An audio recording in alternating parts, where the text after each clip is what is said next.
Alright, hey guys, welcome to the RC Circuits lab. So as you can see here, we have all of our supplies, and so we're going to wire up our circuit. The one thing that is different in this lab from the other labs is that instead of hooking up to the 3.3 volts that we did in the past couple labs, we're going to hook our power into D6. So what that's going to enable us to do is turn on and off our power supply instead of having a constant value. So I'm going to take this D6 pin into my positive power rail, and then I'm going to take my black wire and hook up ground to my negative power rail, similar to what we've been doing.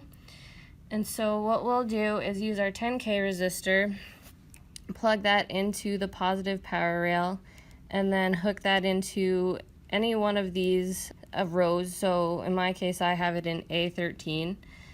And then we're going to take one of our capacitors. So the first one is going to be our 100 microfarad capacitors. And you can see here that it has a long end and a short end. You want to make sure that the long end is the one that's connected to the resistor. So I want the long end to go into the same row as the resistor, and I want the short end to go into one of the other rows.